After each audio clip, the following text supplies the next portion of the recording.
Hello, fans, and welcome to another edition of Sparring Sessions, a podcast on the MMA Today Podcast Network. This week on Sparring Sessions, the debate is the much-discussed potential fight between Anderson Silva and George St. Pierre. Many in the MMA community believe this fight is well past its due date and not compelling at all. One such MMA community media member is this week's guest, one of the great minds in MMA and host of the Slip and Dip podcast, Matthew Wells. He also writes for Fansided. Matthew, how are you?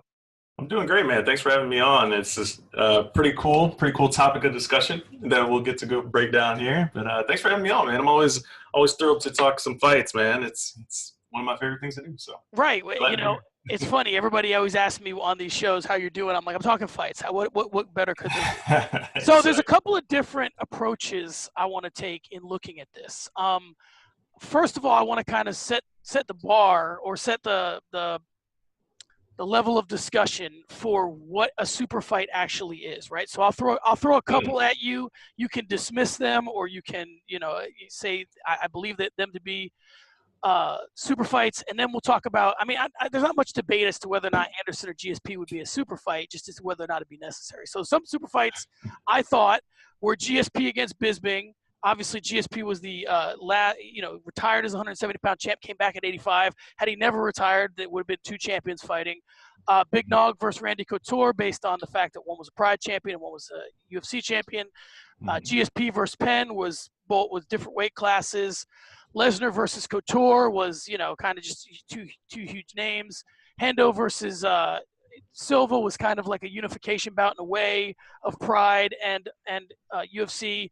Rampage and Liddell, McGregor versus Alvarez was a two different weight class guys. And then Mir versus Cormier I put down, which I thought was interesting just because, Strike Force and former UFC heavyweight champion. Can you think of any others? Is that kind of what we're expecting out of a super fight, or has the criteria of it changed? The criteria is the crazy part, right? Because that's the hardest thing to define.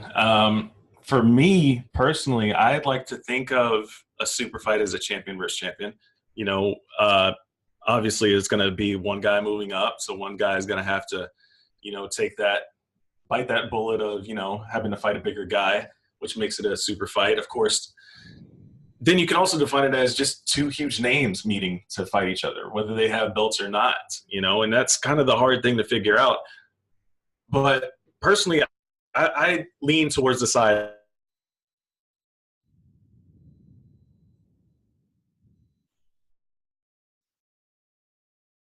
The ones that you just mentioned there, I would tend to agree that they are super fights for the most part, but some of them are kind of like on that fringe. They're right on that edge, on that edge of what you would consider a super fight, or was it just actually the best fight to make at the time? Because there's kind of that distinction you got to be able to change. Is this truly like a fight that was seemingly unimaginable, or was it just the best fight? That's true, and I guess for me, I kind of look at it like because now we have Demetrius Johnson and Henry Cejudo that we have to figure out, and prior to the T.J. Dillashaw and Demetrius Johnson, we have to. Right. All right, let me get it together. T.J. Dillashaw and Henry Cejudo, we're trying to figure out, and that's a super fight. The interesting thing now, I think, is what's going to happen with all this Conor stuff is that we're going to have a debate as to who is going to be the guy that changes weight, because there's so much value in being the double champ, right? So does Dillashaw go down or Cejudo go up? So by the first set of criteria, would you say that whether or not you want to see Anderson Silva or George St. Pierre or not, that it qualifies as a super fight by your definition? Right now in 2018, no. Okay, so in 2018 it's not. No, all right. 2018 is not. Now, back in 2011, around that time, when they were both peak at the prime of their game, you could still argue that GSP still has a lot of gas left in the tank, and I agree if he still had that fire to compete, I still think he would, run the divisions or whatever division he decided to fight in for as long as he decided to fight. But Anderson Silva has clearly declined, and I think obviously it started with the Chris Weidman fight, but then you get the broken leg after that again in the rematch, and it's just been a step slower ever since that moment. So to see it in 2018, it wouldn't have the same effect that it would have back then. Absolutely not. So then let's move on to my second category. Fights that happen too late, potentially, right? Yes. So we have Lesnar versus Overeem.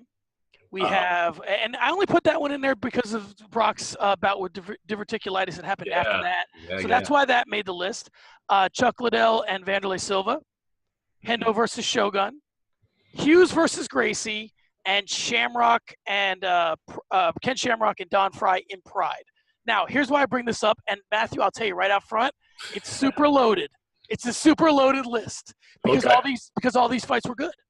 Yeah. With the exception of maybe Hughes Gracie or Lesnar Overeem, the other fights were good. So now let's get into the meat of this argument, this discussion, which is this.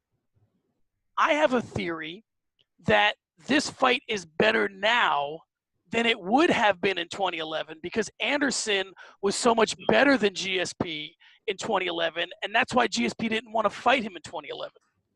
Is there a case that can be made that the fight's better now? They're closer. Does that make sense? They're closer, yes. I agree. Like I agree with that assessment in the fact that back then I would have picked Anderson, hands down. Now I would pick GSP. I would pick GSP. But back then, originally, when the whole super fight idea of these two meeting up, I never wanted to see it initially, even just because of the fact that they were so far apart in weight. You know, GSP was 170 champ, whereas Anderson Silva was 185, and he was fighting at 205 for fun when he was like, hey, I just want to fight. Let me beat some bigger dude up, you know, go in there and school Forrest Griffin, you know.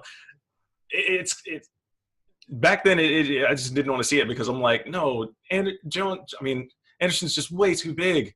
He would destroy GSP. Like he would just keep him at bay, you know, do his counter striking thing. Like he's not going to get him taken down. Even if he does, he's going to throw up a triangle, you know, all that kind of stuff.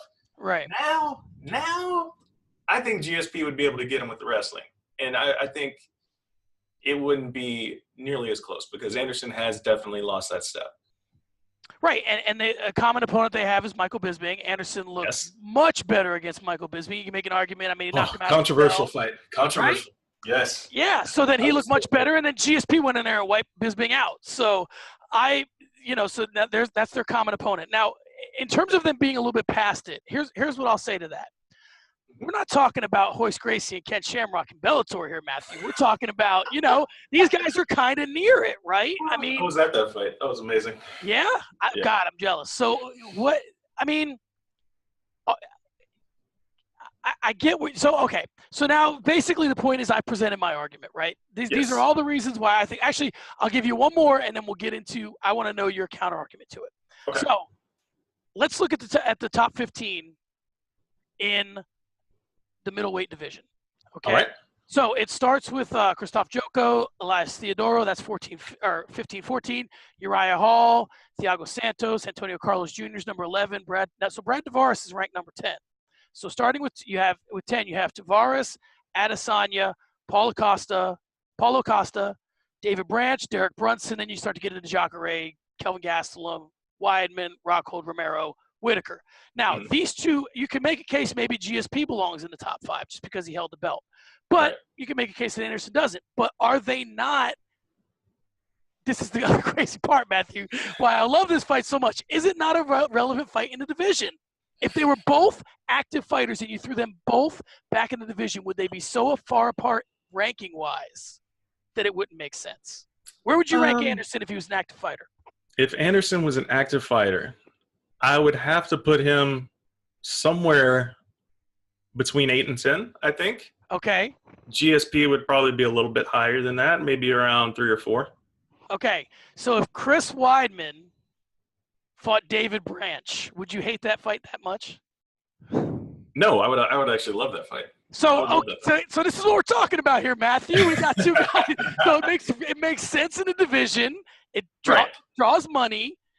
They're probably closer now than they have been skill-wise, right? Now listen, Matthew, I feel like I'm making a compelling argument here. Tell me why I'm crazy. What brought you to Twitter to say I don't want it? I want nothing to do with it. I don't want anything to do with it because of the fact that how everybody's been billing it for the past 7 years. Like everybody's saying like this is the fight that everyone must see. It's the end-all be-all in the UFC. And I never thought it was ever at that point then. Nor do I think it's that now. Now, as like to your argument, if these were just two guys that were thrown in the rankings, wherever they may fall in that top 15 right now, it's simply a fight that makes sense, you know? But these aren't just two guys in the division that just makes sense. We're talking GSP, you know, welterweight king for forever, Anderson Silva, that's arguably still the GOAT of the sport. These aren't just two guys just showing up, you know? When Anderson fought Derek Brunson, it felt right. I mean, I was at that fight too, so it felt good that I actually got to witness a full Anderson Silva fight for the first time, you know, or second time actually. But, you know, it's the I don't like it because I don't need to see it. I would rather see if GSP, because their careers are in completely different paths right now. GSP just beat Michael Bisping, like you said, to win the title. So if GSP is fighting, he needs to be fighting for a title. If not for a title, a number one contender. But a number one contender doesn't make sense for a GSP fight because, hey, he just won a title and dropped it. So why would he not be fighting for a title when he comes back, other than the fact that the UFC doesn't want him to take another title fight and then ride off into the sunset again and leave a division in disarray. Whereas Anderson Silva is not anywhere near a title picture on any division. And at 185 or 205, whatever division you know he wants to fight in. He's more of those. He's one of the guys right now where it's just like, all right, Anderson Silva is healthy enough. He's in shape. He's looking good. He's feeling good. He wants to take another fight. Yeah, he's like 67 years old. Let's throw him in there against a Brad Tavares and see what happens. You know, it's that's where Anderson Silva's at this point in his career. That's why I don't want to see this fight happen right now, because it just doesn't make any sense at all. You know, so okay. Well, you're right. I think that your argument for GSP only fighting for belts makes sense. To me, it's kind of like Al Pacino, right? We shouldn't be dragging Al Pacino out Yes. to guest star on, all due respect to the show, This Is Us. This is Al Pacino. This is Jack Nicholson. If they're coming out, they need to be coming out for something that matters, right? Like Jack Nicholson, don't make a movie for 5 years and then make The Departed. I'm fine with that. Don't make a movie for 5 years. Like now, Pacino and De Niro are working on some Scorsese film I've been wanting to see forever about the guy that maybe killed Jimmy Hoffa. And it's like, okay, that's what you come out for. Don't come out for, you know, Friends or whatever. Yeah. I get it. So I'm with you on that. But my question to you is, would the winner of GSP and Anderson Silva, well, first of all, let me ask you this. Are you in the John Jones is the GOAT camp, or are you in the Demetrius Johnson is, Anderson Silva is, GSP is? And I know that's like, you know, that's like asking somebody their favorite child, but, and I don't mean to put you on the spot like that. The only reason why I ask is because, well, let me ask it to you in a different way.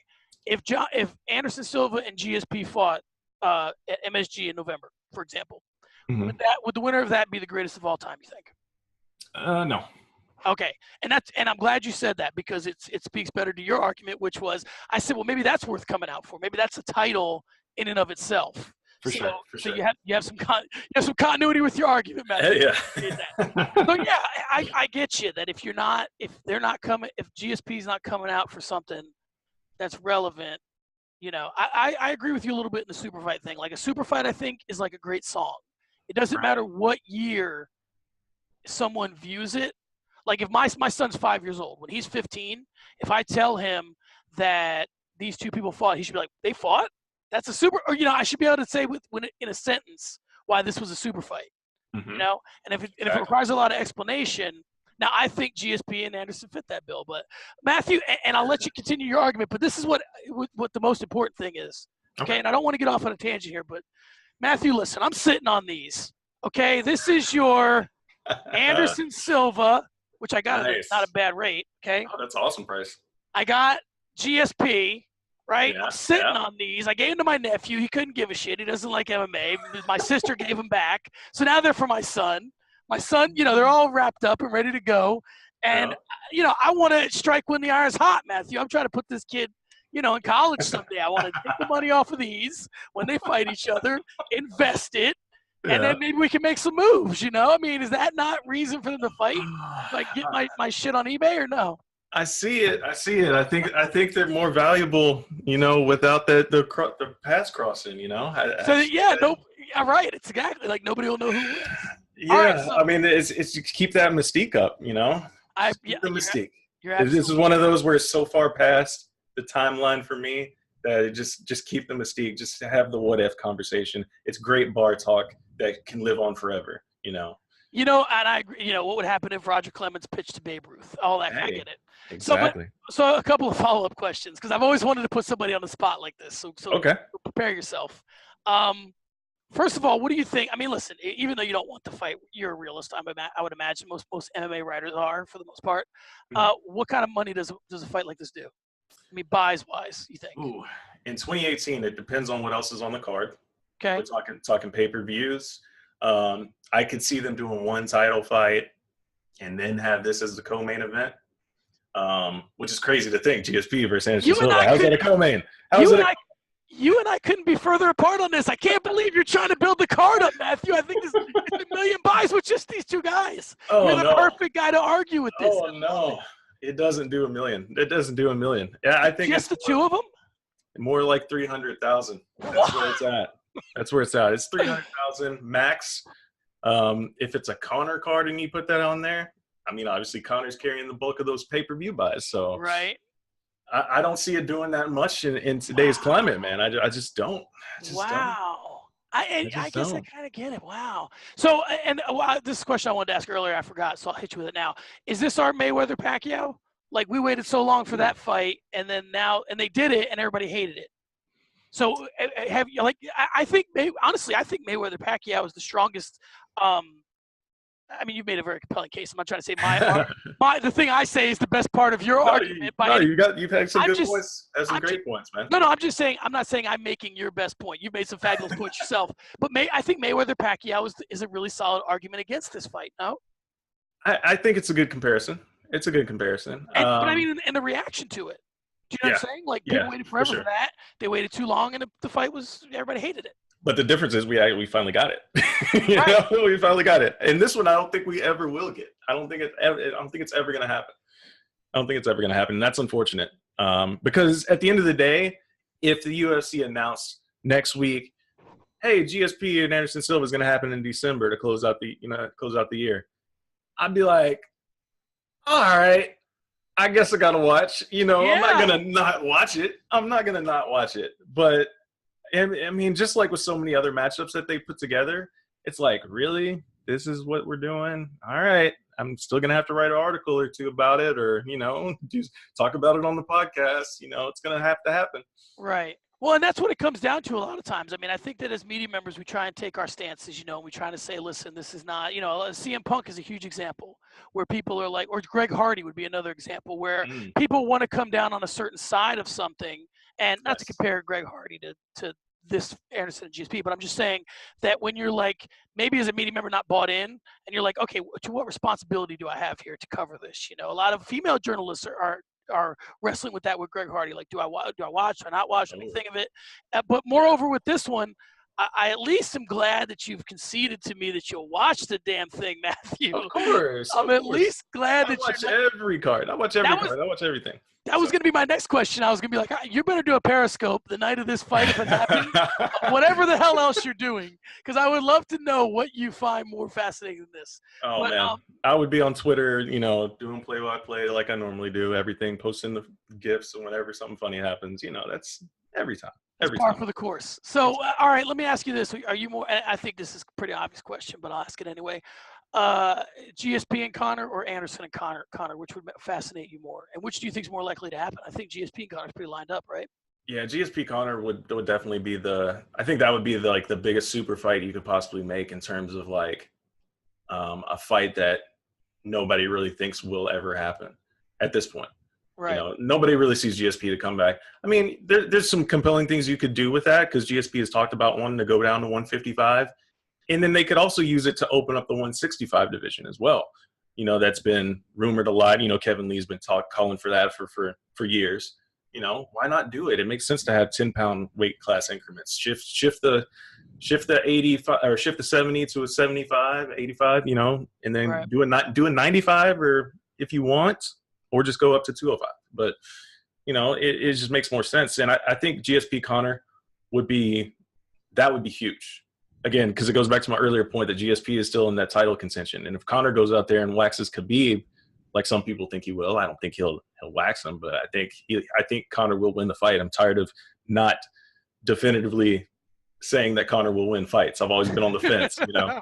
He's a hard guy to not be on the fence on, man. He's It's crazy how many people don't give him his due, man. He goes out there and he wins. He's got magic in his hands. When you got magic in your hands, not a lot of people believe in magic. Dude. You know what I mean? That's the tricky part. So, I'll ask you this. If you're Conor, though, and we're getting off on a Conor thing here just because I like talking to you, but if you're Conor, would you rather fight GSP defending your 55-pound belt and give him a shot at 3 belts, or would you rather fight Woodley at 170 and take a shot at 3 belts yourself? Give me the whole thing, matchups, everything, money. Money-wise, I think there's more money in GSP because GSP is bigger. He's, you know, his name's been in the spotlight for so long. I mean, Woodley would be a tougher fight. I don't know. I mean, they're both hard fights, both incredibly hard fights. If Woodley goes out there and knocks out Darren Till, I would want to revisit this and say Woodley is definitely a tougher fight at this point in 2018. Yeah. But they're both incredibly hard fights, incredibly, you know, hard matchups for Conor. I think the GSP fight for Conor would do more money. You know, it would be bigger at the gate.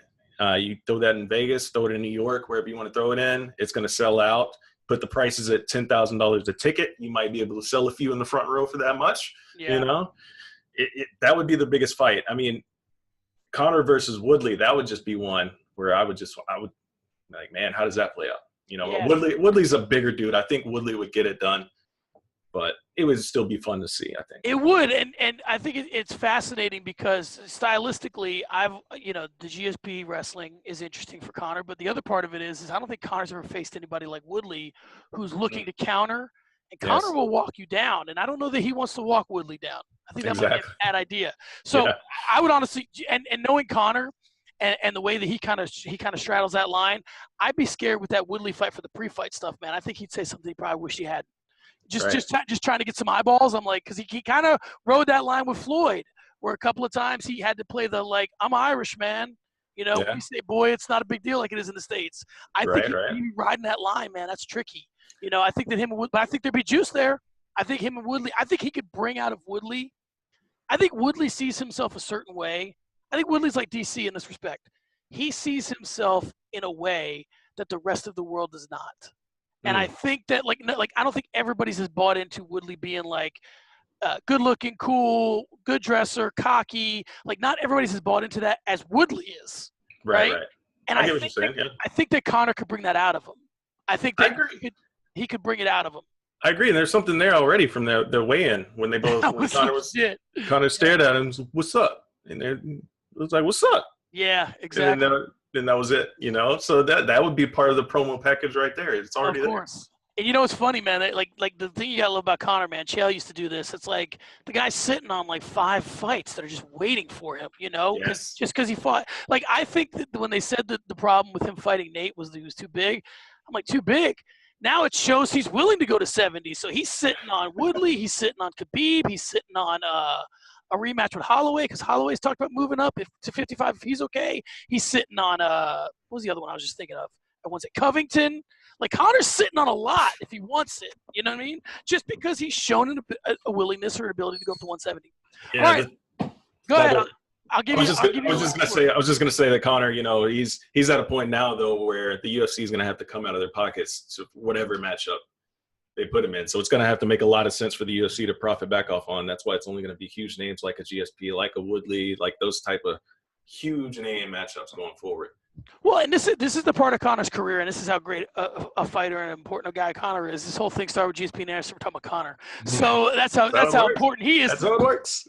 But, you know, he gets in there, man. He worms into your brain. But the thing with him that I find fascinating is part of what made him great was that he was a busy fighter, and it kept him sharp. And I think that these big lulls, you know, when, you know, the old Marvin Hagler line, man, it's hard to get up and run at 5 a.m. when your bed's got silk sheets. Exactly. Or no, I think it was when you sleep in silk pajamas. It's hard to get up and do road work. Yeah. That's Conor, man. Like he doesn't have to do what he had to do once. So I'll be interested to see how sharp he is against Khabib. If he's like, you know, when you're fighting guys and you're trying to make the money and you're headlining and you're taking short notice fights and you don't care who it is. Well, now every time you get into an octagon, it's a 3-month negotiation just to get your ass in there. So I think that's going to be interesting. So, all right, Last word on Anderson and GSP. Tell me where you're at. Tell me what if I've done anything to pull you over to my side, and then tell people where they can read you and check you out on social media. I mean, you made some great points. You know, you made me a little bit more willing to watch it. I mean, of course, I would never not watch it, but I did like your arguments that you arose. For me personally, you know, I did want to mention earlier one of the bigger fights that never came to fruition was, I think there was a perfect time where they could have done Anderson Silva versus John Jones. Yeah, there was a perfect time where they could have made that happen. But of course, you know, they were actually friends and all that kind of stuff, so they didn't want to have that happen. But I think that would have been a more compelling fight than having GSP fight Anderson at their primes. So, you know, again, at the end of the day, of course, I'd watch the fight, but I don't need it to happen. I don't want to see it still. Just like, let me see, like you brought up, let me see GSP versus Conor. If Conor gets past Khabib, let me see that happen. I'd be happy with that. that's true. And the other part of it is, if you're the UFC, I mean, it seems like it makes a lot of sense for them. But until all other avenues are exhausted, I think this might be a little bit in the back of your head, is that until all avenues are exhausted with a guy like GSP, why put him in there with Anderson, who might, you know, flying knee, wipe him out? You know what I mean? If you're gonna make some money with GSP, you either got to get a huge, because if you're right, and it is only a 300,000 buy pay-per-view, then why burn a potential loss against Anderson? I mean, Anderson's an old gunslinger, man. He's always going to have something in the tank. It's like, say what you want to about Rickson Gracie. You know, he's like 60 years old. I wouldn't start any shit with him in a bar. You know what I mean? Exactly. Rickson Gracie's still got a little something. Boss Rutan still got a little something. Anderson Silva's got more than both of them. So I don't know, you put him in there with GSP and risk, you know, Conor money or Khabib money, or, you know, I mean, Conor would probably carry GSP, but GSP might carry Khabib. So who knows? So, all right, fantastic argument. Please tell people where they can read you and where they can find you out on social media. Boom. Catch me on my articles and things like that on Fansided MMA. You can follow me on Twitter at Mr. M. Wells Arts. Same on Instagram as well. And, of course, my podcast that we have weekly with my co-host Kendrick Johnson, the Slip and Dip podcast. You can find us on Twitter, YouTube, Instagram, all those good things, iTunes, all the good stuff like that. We have anywhere from 2 to 4 interviews with fighters, personalities, trainers every single week. And, yeah, that's about it, man. And absolutely, and listen, let me go ahead and give a plug as well for that. Fantastic podcast, fantastic MMA minds. It's well done. Now as we're moving, this is one thing I'll give you super props on your podcast about. Now that we're moving into a 2018 or 2019, the technology, I watch a lot of stuff. I have Apple TV. I watch a lot of stuff on YouTube through my Apple TV. Your podcast is perfect to watch in that way. So props to you production-wise, props to you content-wise. You're doing a fantastic job. Again, he is Matthew Wells of Fansided and the Slip and Dip podcast. Thanks for joining us, and we'll do it again sometime. Absolutely. Thank you.